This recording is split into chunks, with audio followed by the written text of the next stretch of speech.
Hey friends, I want to talk to you today about New World, an MMO from Amazon Game Studio that came out in 2020 as a public test after pulling back their initial launch, actually launched in 2021, and in 2022 has now delivered us their first major piece of post-release content with Brimstone Sands. I jumped in and played it, enjoyed it, and wanted to share my impressions about where New World's been, how far it's come, and where I think it's going. And I want to start this off by talking about how I originally arrived to Eternum. So I think that the thing that grabbed me initially with this game, with New World, was hearing about its social sandbox and its territory system and the wars that determined who controlled territory.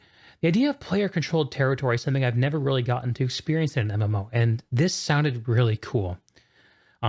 So I decided to try the public test and see what the game was all about. I didn't expect that when I arrived there that I would find such beauty in the land of Eternum. From the moment you land on its shores, everything about this world screams, I am real. You should pursue what's on the other side of that hill. You know that feeling that Todd Howard conveyed when he was marketing Skyrim about how you see that mountain, you can climb it? Um, in Eternum, you want to climb the mountain to see what's on the other side because the way the world is presented, from the quality of its visuals to the design of its art, the fact that you can gather almost everything and like trees fall with physics and stuff like that, the sound of mining rocks, all the tiny interactions with the world feel amazing. And the way that it unfolds around you is full of like fantasy MMO promise of quests and adventures and everything you could ask for. It's the bones. The land are the bones of Eternum, and they're well structured and beautiful. And the question then becomes, how is the flesh on these bones? How is this world fleshed out by the content that exists within it? And with New World, I think that an interesting place to start examining this is to talk about quest NPCs. So on Eternum, there are, of course, enemies you fight that have combat AI and will yell invectives at you and fight you, and you kill them and take their stuff. Pretty normal stuff for a fantasy MMO. And there are also friendly NPCs who will give you quests and tell you to go out into the world, and that's pretty normal too. What's the thing about New World NPCs is that they're not actually out in the world themselves, with a few exceptions. And when they are out in the world, they're not engaging with the world around them. You think of the NPC Rexar from World of Warcraft Vanilla and Classic, and his patrol around Desolus. There are quests where you need to go talk to him and you need to go find him. And you don't know where he's going to be, and he might be in the middle of combat fighting something. The NPCs of World of Warcraft Vanilla kind of did something right by having actual AI where they had behaviors, and they felt like they were a part of the world because they might go fight something that you would fight too. It's like, okay, we're here. We're both here in this place. Skyrim also does this to another level by not just having NPCs that react to threats around them, but also having them have schedules and days and putting routes that they go on. It's something that makes a place feel real because it conveys the sense that the people who present themselves as people in this world are going about things that are not too dissimilar from what you're doing, which make your actions feel more relevant and routed in whatever narrative those NPCs are trying to present. If you have a bunch of NPCs that are trying to tell you a story about some box that gave you power and that you have to now go to the Shattered Mountain for some reason, it's hard to care about that when you don't really feel that the NPCs who are giving you these missions are part of the same world you are. And this is a problem that despite technology innovations, and not innovations, iterations, let's say, New World still has. the characters of Eternum fail to pay off on the promise of the land that they inhabit. You can tell that this was never a game that was meant to have a questing system originally, and whatever design doc it had before it started gathering up theme park elements and started presenting itself as more of an MMO. Because in the public test, there was almost no questing at all. At launch, they added a dialogue system and some NPC exposition, and some voiceover stuff, which is all good. But these were just NPC vendors. They were vending machines spitting out quests and dialogue and exposition that was dubiously rooted in the experiences the player was actually having. And I'm someone who reads all the quest texts and I read all the notes that are scattered around. If there was something really there that could hook me into the world, I think I would have found it. In Brimstone Sands, they introduced some new tech that allowed a little bit of scripting, not what I would call AI, but scripting behavior for these quest NPCs, where after they delivered a quest, they might wander off in a certain direction. So one NPC who you meet early on now is a character named Grace O'Malley, who is sort of like a companion and sort of a foil for you as you begin your adventures on Eternum. You meet her on the beach, and after you talk to her, she'll wander off in some direction towards the settlement. If you follow her, you can't interact with her. She won't fight any nearby enemies. Nearby enemies won't fight her. She'll just follow a path on a script to a certain place, and then she'll disappear. It's only there to give you the impression of the character moving. It's not really happening. And, some of this you can chalk up to the fact that these need to be phased because different players are on different levels of the quest. But these are all problems that have been solved in MMOs. And it really conveys a sense with the delivery of questing in New World that Amazon Game Studios, unfortunately, in a position where they have to reinvent a lot of wheels.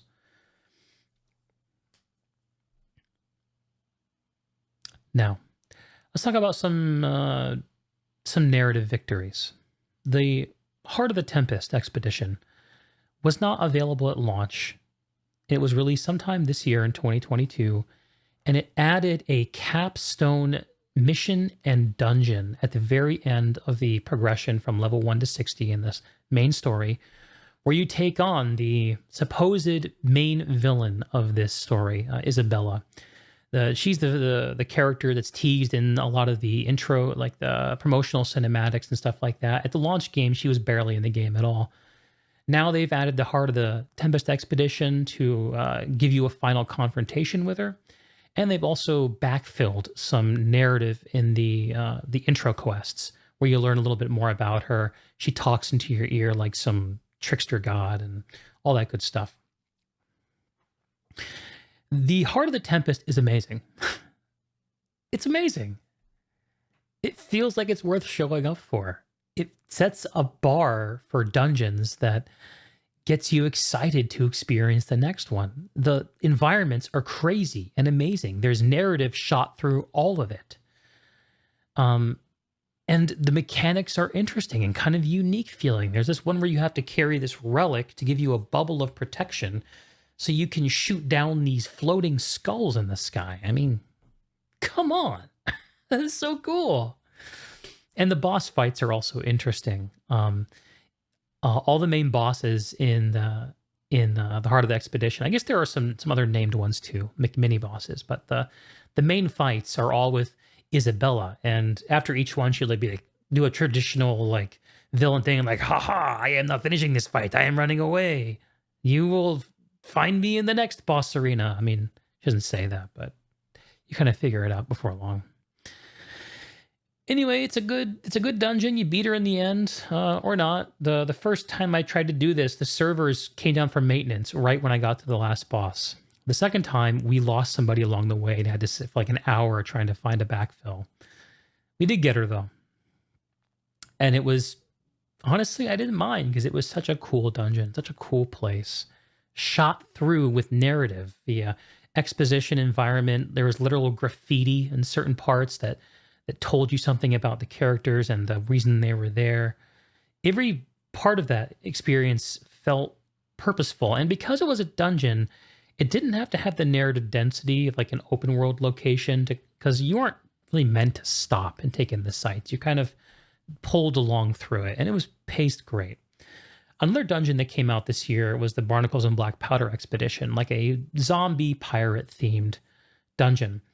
And it's lovely. You fight this like admiral character with cannons and shit, and it's a hoot. The last boss is kind of a pain in the ass, but it's all on point. And even when the narrative is on the thin side, it's not invisible. You can see it and feel it around you, and it feels like you're in a real place with some purpose, and that's fun. So these two expeditions created a high expectation for me going into Brimstone Sands, where the quest line that you take through the sands will dump you into a breadcrumb into the Ennead expedition. The center point of the map, anywhere you are in Brimstone Sands, you can look towards the center of the map and see the Ennead. It is a focal point. It is physically drawing you towards it, and the entire quest line that you're on is suggesting to you how important this place is. It's this piece of ancient technology that, depending on who you talk to, must be accessed or must be closed off, and the different NPCs you talk to have different opinions about it. And while you're going through, well, I'll get back to that, I guess, but you get to the Ennead, and even though it's a fun dungeon, and the mechanics are interesting and the boss fights are fun, narratively, it's a wasteland. The best example of that is General Crassus. He's teased by both Amazon games and by the quests that you take through the sands. It's like this big Omega level threat, the primary tyrant of the sands. You're supposed to really fear this guy and look forward to confronting him. You go through a whole quest chain where you meet his son, who is astonished that his father has become corrupted, which means something specific in New World. It means to be, one of the enemy factions is the corrupted. It means that you've, got red eyes and you're pretty angry and shit. And even though the quest chain where you deal with his son is kind of sadly thin, like it's not as fleshed out as it feels like it should be, with the whole Roman aesthetic being such a selling point of this expansion and such a aesthetic focus point of it. General Crassus doesn't even like say you will die. Like there's nothing. He's just fucking nothing. You could have called him Ogre number 4 and you would have gotten the same narrative impact out of it. Like, when me and my buddy killed Crassus, we were like, that's it? So, Heart of the Expedition, Heart of the Tempest and Barnacles, they didn't set a high bar that the game would hit every single time, clearly. But I hope that in the future, expeditions and content like them can hit that bar again, and that those will end up being exceptions. Because that gets me excited to log in. Ennead does not. Ennead is just there to keep people busy. And that's not enough for a dungeon. It needs to do more. So I talked briefly about the main quest chain for Sands. Let me talk about that a little bit more. I explained the whole vending machine, NPCs thing. In fact, they don't interact in the world. That's all still true in Brimstone Sands, but there's definitely a higher level of fidelity and production that goes into the Sands, where you meet a single main character who's sort of the focal point ally, Imhotep, the pharaoh. He's there. He's been there for a long, long time. He actually talked to the ancients, this civilization that was there on Eternum a long time ago and left behind a bunch of creepy statues and technology, and the Ennead is their technology. Anyway, you're supposed to fall in with this Imhotep guy, and I think ideally you would sort of cheer for him, but his motivations are hard to understand or care about, and his character, the way it's presented, like he has this like sort of schizophrenic air because he's supposed to be very old, live for too long, have too many memories. Um, and I think that that's a cool thing to play out, but we don't spend enough time with him to understand any of his sides very well. And when you get to the end of his story and you confront this enemy, and admittedly a cool like single player boss fight, mechanically it's a cool way to finish up a story like this. Um, I don't know, like I didn't feel any more connected to this character. I didn't think he had any real answers about what to understand or appreciate about this world. I feel Amazon Games stumbling its way through recreating the wheel when it comes to telling stories in MMO settings. Um, so that's where they've been, and that's where they are. So where are they going? Well, I think that Amazon wants to close this gap. They want to recreate that wheel, and I think that what 2022 showed us is even during the low times, there is still a loyal base of players that play this game, and I think they're paying. I think that they're keeping it afloat with microtransactions. I don't know if New World's in the black or not, but I've seen plenty of people wearing store bought armor. I'm one of them, and you know the MMO audience has frankly aged. I think most people who play these games are people who have some disposable income. So um, I imagine that that player number doesn't correlate to revenue in the same way that you would like a Call of Duty or something proportionally. Anyway, maybe not a great example there, but whatever. I think that New World is growing into a really beautiful MMO with an interesting narrative. I think it has a beautiful piece of land to plot it out on and the skeleton of an interesting narrative that still needs a lot of development. They're on the way there. I think sometime around the 5-year anniversary for New World is when I would be really interested to see, like, has New World finally arrived? Has it come into its own? Has it delivered on its promise of actually turning this beautiful social sandbox into a place where people can come and feel a fantasy story, like they're part of a fantasy story? Because despite the strides they've taken in that direction, it still doesn't land, I think, in 2022. But I still love this game, and I'm not done paying attention to it, and I'll be there for future releases. Just the land itself, the way that its combat feels, the way it feels to go in through the world, gather things, craft things. The elements are too good. They deserve to be fleshed out, and I think they will be. I'm still optimistic about this game, despite any critique that I have. And speaking of critique, I feel like in order to really put a bow on this time, I have to talk a little bit about PvP.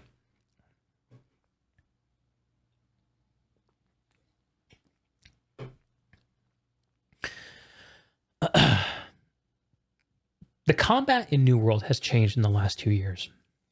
When it came out in 2020, it was this very anticipation and reactive focus, sort of skill shot focused, weighty combat game where every single melee hit would stagger. That made making a mistake very punishing.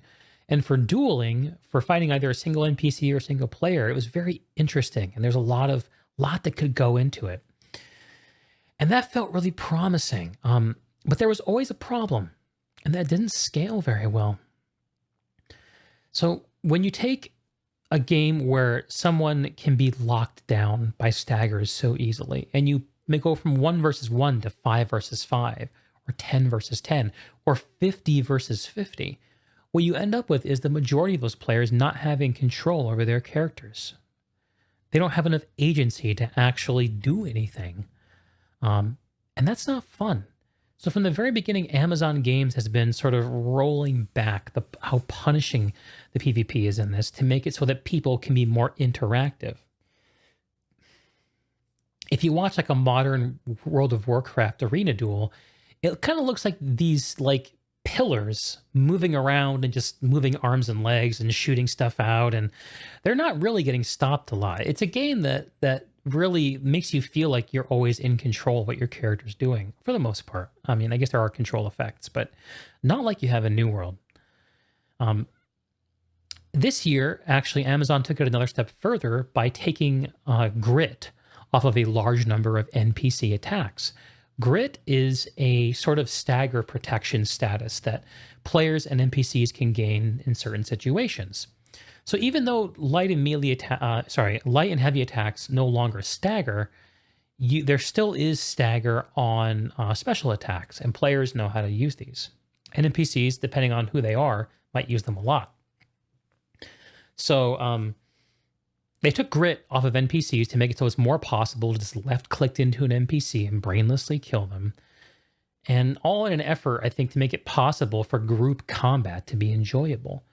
I remember remarking when I was doing my very first dungeon in New World, the Amarine Expedition, around level 25, that as a melee player, I felt like I didn't have access to the fight half the time because I was being body blocked, because I was being staggered. Like, it was very hard to even participate in the combat. And in 2022, a lot of changes have been made to make it so it is more possible for me to do that. I'm no longer body blocked by my other melee players. I'm not staggered as much. And these feel good, but there's a risk in reducing complexity there.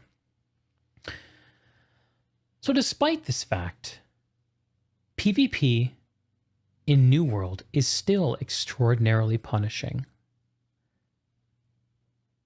So why is this, despite the fact that we've taken stagger off of melee attacks and whatever? Well, players still have access to all these special attacks and moves and trait interactions and perks that cause stagger or control effects or slows or all these kinds of things that can impede the use of your character. And they know how to use them. And when you put people together in groups, making a single mistake when there's an audience of people, not necessarily right next to you, but within engagement range of you, is extraordinarily punishing feeling. You add on to this the reality that if you're a returning player engaging in PvP, you're playing with a dyed-in-the-wool community who is 80%, 20% new players like you fumbling their way through, and 80% these bored gods just skipping across the surface of the engagement and deciding whose day to ruin next. These aren't assholes necessarily. They're not mean people. They put in the work, but they're not playing people at their level as much as they should be. And this is where there's potential some improvements to be made. So most PvP in New World today takes place in Outpost Rush, a PvP battleground mode. And it's good. Like, it's a good mode as far as it goes. It's like a Wrathy basin in World of Warcraft, 3 different command posts, and there's some upgrade PvE stuff you can do to like make respawn points and fortify and add like stuff like that. I don't really engage with that stuff, but the problem with Outpost Rush, if there is one, is not actually the construction of the mode itself. It's the way people get into it, and it's the way that combat plays out there. And the way people can get into it is anyone can queue up in groups as large as 5, and so you just run into 5 stacks all the time because good players who play a lot want to play with other good players who play a lot, and they're more likely to roll in with a group. So it's just, even if the combat was perfectly fair, you'd still run into these very unfair, socially unfair engagements. And there's a hope that when they add cross-realm Outpost Rush, which I think they're going to do, that'll be mitigated somewhat. I hope. We'll see. But that still won't address the basic fact of PvP being highly punishing in this game. And I think that there are 2 ways that plays out. I talked about the knowledge gap for a player. It's easy to understand that a person who's played for 1,500 hours would have an enormous knowledge gap. And in a game that's very punishing, what that translates into is not engaging in combat in a way where you get punished. You find the ways to engage that are minimally risky to yourself. You avoid risk and you pursue whatever the best reward. You try to minimize your risk and maximize your reward. It's natural. It's natural. These players should be doing this. And what that means is that for the most part, as a more fresh player engaging in PvP, you're either being steamrolled by multiple people at once, where you have no control over your character, or you're chasing someone around who you can never hope to catch up to. Those are the two things you end up doing. Like that scene from Star Wars: A New Hope where Chewbacca and Han Solo are charging down the hallway, and they run into all the stormtroopers. It's kind of like that, except in New World, the stormtroopers don't miss. So I'm not sure what can be done about how punishing the combat is in New World. There's been a history of having weapons with escape abilities that are too powerful, that they've been tamped down. So in public beta, there was the dash attack on the life staff that was just removed altogether. And just recently, the escape ability on the rapier was gutted. And there have been some more changes that have been introduced to make it so that if you the refractory period for getting to full movement speed after taking a melee hit used to be the same for everybody, but now that refractory period is shorter if you have heavier armor and longer if you have lighter armor. This ends up being important because the light armor in this game is extraordinarily powerful. If you're in the light armor, not only do you do 20% more damage than someone in heavy armor, but you have access to the most powerful positional tool in the game, which is the light armor dodge roll. Heavier armor has like a sidestep, medium armor has like a small jump. Light armor has a full-on dodge roll like you're used to in like Dark Souls. And even though you give up a lot of damage mitigation by being in light armor, the dodge roll ends up being more important because mitigation is less important than positioning in this game because of how punishing it is. So in order to play in like a heavier armor weight, you have to play as part of a group that all gloms together. That can work. If you're not that, then you have to play. If you're playing by yourself, you have to play light armor and rely on positioning to get victories. I find that to be pretty boring as somebody who likes playing heavy armor melee personally. Anyway, I'm going into too much detail on this. The other thing I wanted to mention is about gear, which is that there are a lot of procs on gear that are not very visible if you're on the other side of it. Shirking Fortification is one where when you stack it up correctly, whenever someone dodges your attack, they get a huge shield on themselves. This is invisible to you.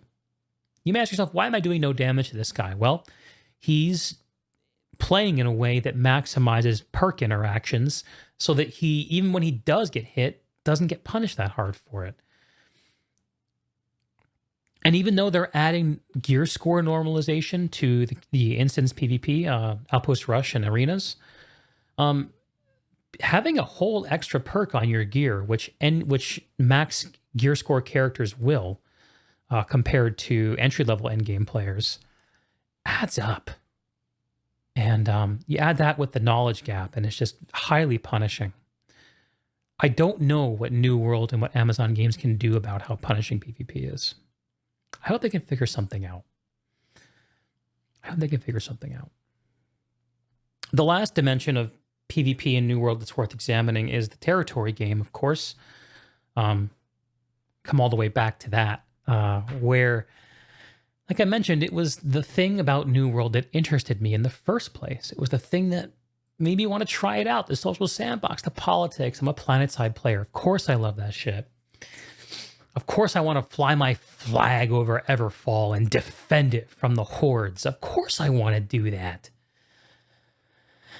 So when I came back to Brimstone, I joined a company that was engaging in wars. Okay, cool. Let's go. Let's fly the banner. Let's defend our territory. I went to enlist in defensive war, and they didn't put me on the roster. It's like, okay, I guess I got to work my way into it. That's okay. And then the second one came up, I also didn't get included. I was like, okay, I made my way up, and I've geared up a bit, and I've started connecting with people in the company. Why am I not being included? And I realized after talking to my MMO buddy Max, that most of the people who were actually defending the territory in our defensive wars were not company members, but they were all mercenaries. People who were getting paid off by our company's leader to defend our territory for him, for us. And this led me into a trip into the underbelly of war and territory in this game, that instead of having this battle for glory and honor, what you end up with are these very, very cynical cash transactions happening. After digging into it, I ended up talking to an old buddy who I played with briefly on launch New World. He had gone to another faction, was playing with one of the big successful companies, and he told me that my company owner had actually bought this territory. So rather than putting a group of people together and challenging the territory holder and defeating them, rather than even paying a bunch of mercenaries to win a successful fight, he skipped all that. He went straight to the company that held it and was like, "You have territory, I have gold.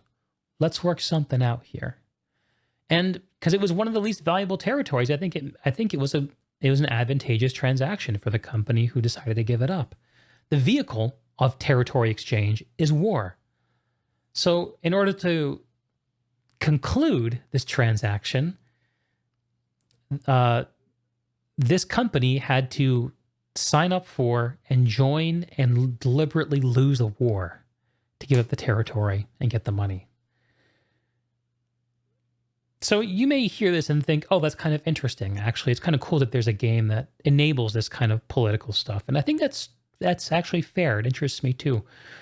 But I think the dark secret of Eternum right now is that this kind of thing is more the rule than the exception. This is also exacerbated by the presence of shell companies.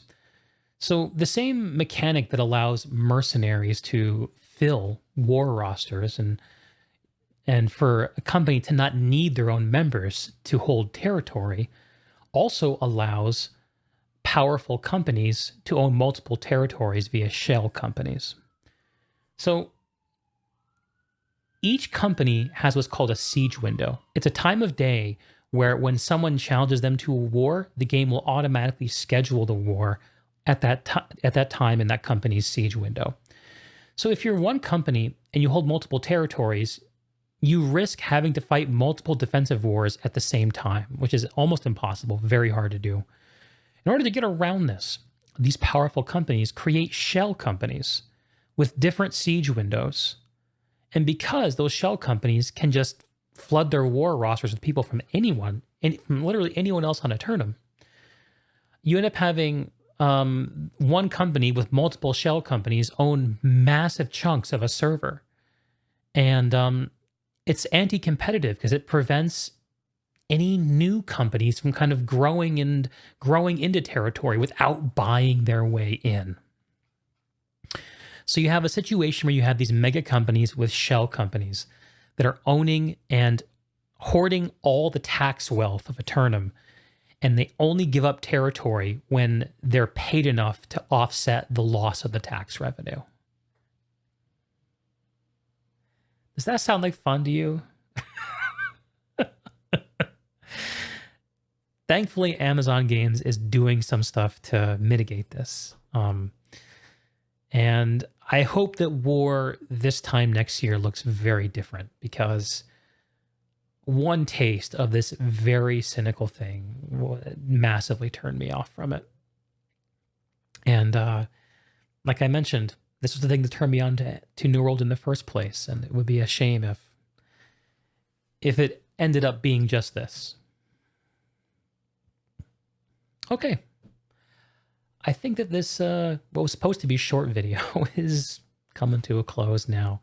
I talked about how the world of Eternum and the things you can do with it feels so beautiful and crisp and amazing, and you just want to smell the fresh mountain air in it, but how its narrative fails to flesh out that land and is still on its way.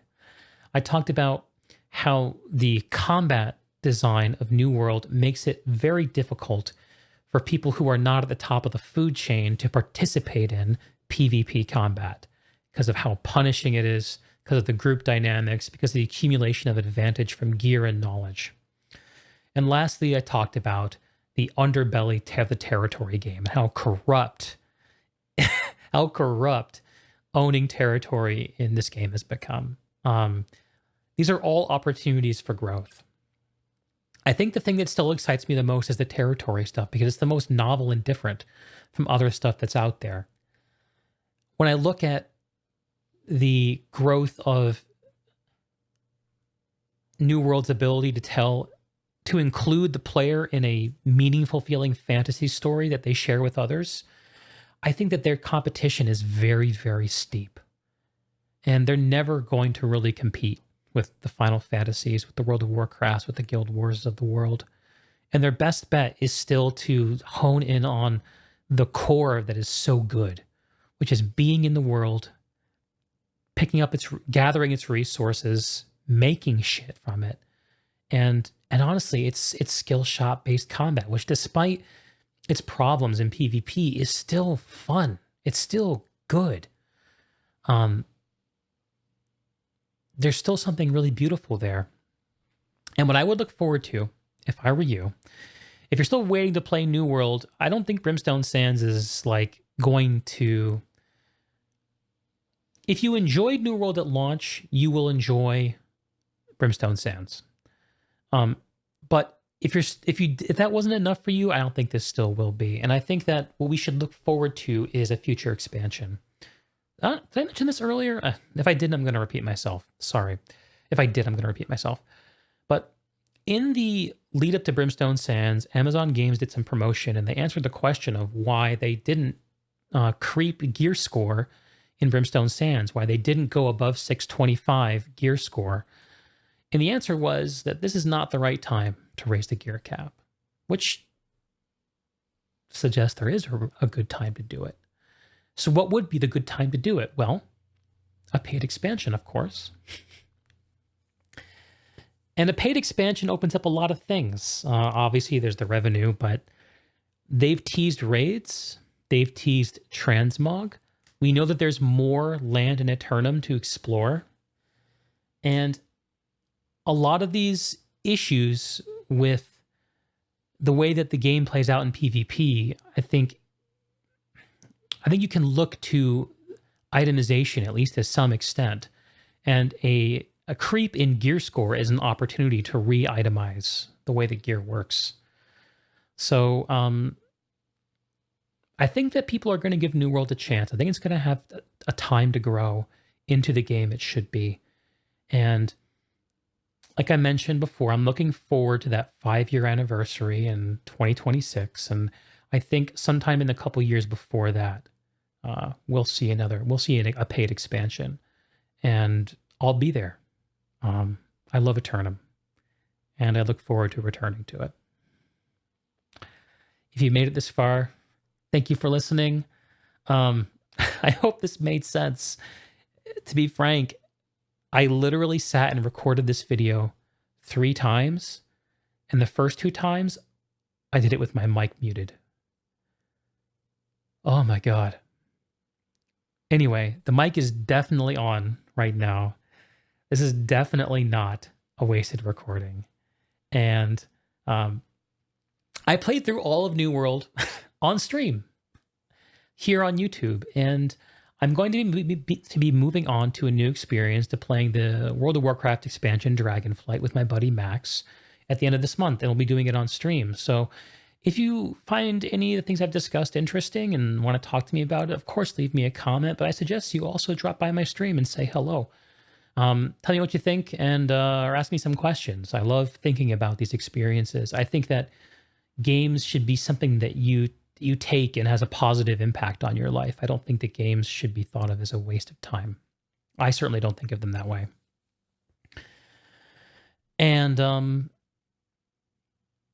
beyond that, my link tree will be in the description, which has links to my Patreon and Discord and Twitter and all that good stuff, and the podcast that I love to do. I just had a great call-in community podcast to celebrate Planetside 2's 10th anniversary, where we talked about all of the cool stories people have had in the last 10 years growing as people and as gamers, playing Planetside 2.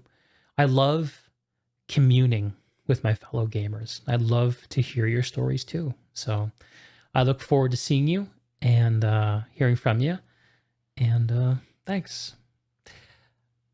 Until next time, be good to yourself, be good to others, and catch you on the flip.